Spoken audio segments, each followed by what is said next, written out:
महाराष्ट्रातील विधान परिषद निवडणुकीला बंडखोरीचं ग्रहण. महायुतीत 9 जागांवर बंडखोरी. पुणे, रायगड, संभाजीनगर, नाशिकसह यवतमाळ, अमरावती, परभणी, नांदेड, जळगावमध्ये बंडखोरीचं सत्र. पुण्यात राष्ट्रवादीत विधान परिषद उमेदवारीवरून ड्रामा. राष्ट्रवादीच्या 2 उमेदवारांकडून अर्ज दाखल. विक्रम काकडेंचा अधिकृत उमेदवारी अर्ज तर सुनील ठिंगरेंकडून डम्मी अर्ज दाखल. संभाजीनगरमध्ये शिवसेनेकडून बंडखोरी. सत्तारांच्या मुलाचा अर्ज दाखल तर भाजपाकडून शिंदेंची शिवसेना संपवण्याचं काम सुरू. भाजपनं आमचं मुंडकं तोडलंय.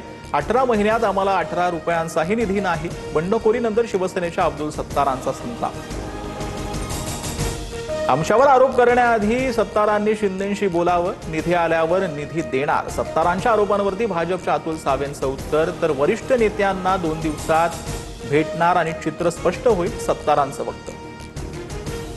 मवियाकडून विधान परिषदेच्या 3 जागांवर अधिकचे उमेदवार. सोलापुरात 3 पक्षाकडून अर्ज दाखल. नांदेडमधून काँग्रेस आणि ठाकरेंच्या शिवसेनेकडून प्रत्येकी 2 अर्ज तर सांगलीतून पवारांची राष्ट्रवादी आणि काँग्रेसचे 2 उमेदवार रिंगणात. नाशिकमधून मात्र मवियाचा एकही अर्ज नाही.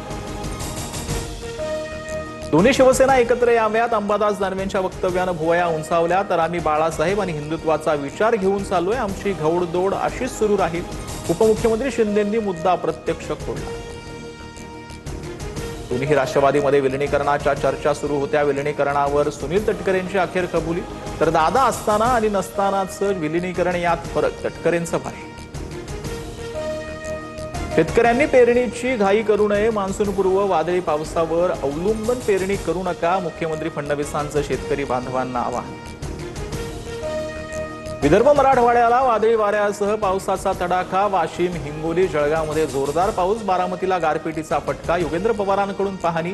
तर वादळी वाऱ्यामुळे परभणीत घरावरील पत्रे उडाले.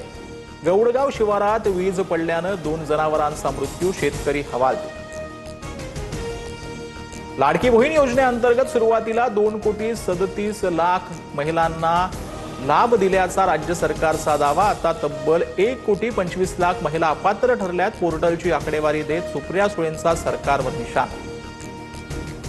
आज 80 लाख लाडक्या बहिणी अपात्र. पुढील वर्षांमध्ये 50 ते 60 लाख महिला अपात्र ठरतील.